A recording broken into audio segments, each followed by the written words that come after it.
اعوذ باللہ من الشیطان الرجیم، بسم اللہ الرحمن الرحیم۔ مجھے پوری امید ہے کہ تمام ویورز خیریت سے ہوں گے، سب اللہ پاک کے حفظ و ایمان میں ہوں گے۔ تو آج ہم نے جو ہے وہ اگلا سبق پڑھنا ہے، اور مجھے پوری امید ہے کہ آپ پیچھے سے بھی دہرا رہے ہوں گے اس سبق کو۔ تو جو حروف مفردات ہے تختی نمبر اول، اس کو آپ نے لازمی طور پر پڑھنا ہے، ٹھیک ہے؟ اس کو نہیں آپ نے چھوڑنا، اس کو آپ نے پڑھتے ہی رہنا ہے۔ اور خصوصاً جو ہم یہ تختی پڑھ رہے ہوتے ہیں نا، یا جیسے کہ یہ والی ہم تختی پڑھ رہے ہیں، تو یہ جب تک ہم تختی پڑھتے رہیں گے، اس تختی کو آپ نے جیسے جیسے ہم سبق پڑھتے جا رہے ہیں، تو پچھلا جو بھی تختی کا پڑھا ہوا وہ اس کے ساتھ ملا کے 10 بار پڑھنا ہے ہر روز، ٹھیک ہے؟ آج کا ہم اپنا سبق شروع کرتے ہیں۔ ضاد زبر و ضو، ٹھیک ہے؟ ضاد زبریہ ضئی، ضو ضئی، ٹھیک ہے؟ یہ ضاد ہے، دال دال نہیں پڑھنا، داد دا زبر و دو نہیں کرنا، ٹھیک ہے نا؟ ضاد زبر و ضو، ضاد زبریہ ضئی، ضو ضئی، طا زبر و طو، طا زبریہ طئی، طو طئی، ضا زبر و ضو، ضا زبریہ ضئی، ضو ضئی۔ اس خصوصاً اس میں یہ جو لائن ہے نا، یہ آپ نے بہت ہی اچھے طریقے سے اس کو پڑھنا، دھیان سے پڑھنا ہے، غور سے اس پہ محنت بھی کرنی ہے، کیونکہ یہ تینوں جو حروف یہ جو تینوں حرف ہیں نا، 1 2 اور یہ 3، یہ اندر سے مثلا کہ منہ کے اندر سے گول ہوتے ہیں، ہونٹوں سے نہیں ہوتے، ٹھیک ہے نا؟ ضاد زبر و ضو، ضاد زبریہ ضئی، ضو ضئی، طا زبر و طو، طا زبریہ طئی، طو طئی، ضا زبر و ضو، ضا زبریہ ضئی، ضو ضئی، لام زبر و لو، لام زبریہ لئی، لو لئی، نون زبر و نو، نون زبریہ نئی، نو نئی، ٹھیک ہے؟ حمزہ زبر و او، حمزہ زبریہ ای، او ای، لام زبر و لو، لام زبریہ لئی، لو لئی، نون زبر و نو، نون زبریہ نئی، نو نئی،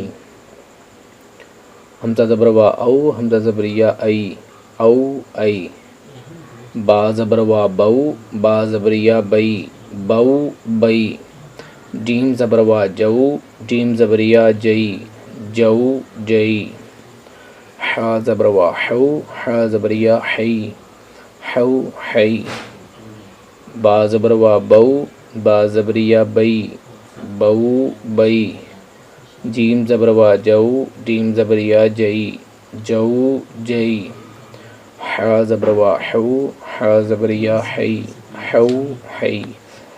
آپ نے یہاں سے لے کے یہاں تک آپ نے اس کو اچھے طریقے سے یاد کرنا، اور اس کو چھوڑنا نہیں ہے۔ اس کو یہ نہ ہو کہ آپ یہ والا سبق پڑھ رہے ہیں پھر اگلا چھوڑ رہے ہیں، یا پچھلا پڑھ لیا یہ والا چھوڑ دیا، یا پیچھے حروف مفردات پڑھ لیا، یعنی کہ کوئی بھی سبق آپ نے اس کو ریگولر جو جیسے ہم پڑھا رہے ہیں، ہر روز کی میں ویڈیو جو ہے وہ اپلوڈ کرتا ہوں، لانگ بھی اور شارٹ بھی اپلوڈ کرتا ہوں، لیکن زیادہ تر میں لانگ میں ہی سارا کچھ بتاتا ہوں، ٹھیک ہے؟ تو اس ویڈیو میں جو میں ابھی آپ کو بتا رہا ہوں، جو بھی پڑھا رہا ہوں، اس کو آپ نے اچھے طریقے سے پڑھنا ہے، ذہن سے پڑھنا ہے، دماغ لگا کے پڑھنا ہے۔ جتنا آپ اچھے طریقے سے پڑھیں گے اتنا آپ اچھا یاد کریں گے، اور جتنا آپ اچھا یاد کریں گے اتنا ہی آپ کو آگے جا کے آسانی ہوگی، ٹھیک ہے؟ تو مجھے پوری امید ہے کہ آپ اس کو اچھے طریقے سے ہی پڑھیں گے، ٹھیک ہے؟ اس کو آگے آپ نے لائک بھی کرنا ہے، سبسکرائب اور شیئر لازمی کرنا ہے۔ سوشل میڈیا کے ذریعے یا واٹس ایپ پہ اسٹیٹس لگا سکتے ہیں، یا فیس بک جو آپ یوز کرتے ہیں آپ اس میں جو ہے وہ اس کا لنک شیئر کر سکتے ہیں۔ آپ نے دوستوں میں گروپس جو ہوتے ہیں ان میں آپ شیئر کر سکتے ہیں، اور آپ بھی اس طرح ثواب حاصل کر سکتے ہیں، اور اس کا ثواب یہ صدقہ جاریہ ہی ہوتا ہے۔ جو قرآن مجید آگے کوئی بھی پڑھے گا، اگر اس کو 10 نیکیاں ملیں گی ایک حرف پڑھنے پر، تو آپ کو بھی ظاہر سی باتیں ملیں گی، کیونکہ آپ کی وجہ سے تو وہ پڑھ رہا ہے، اور اگر وہ اچھے طریقے سے پڑھ رہا ہے، یعنی کہ جیسے پڑھنے کا حق ہے، تو آپ کو زیادہ بینیفٹ ہے، ٹھیک ہے؟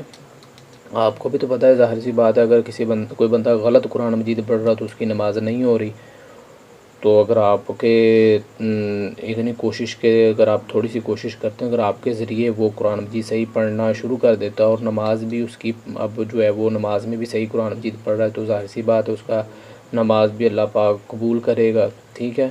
کیونکہ نماز میں قرآن مجید کا صحیح پڑھنا لازم ہے، ٹھیک ہے؟ تو مجھے پوری امید ہے کہ آپ اس کو آگے شیئر لازمی کریں گے۔ اگلا سبق ہم پڑھیں گے کل۔ السلام علیکم ورحمۃ اللہ وبرکاتہ۔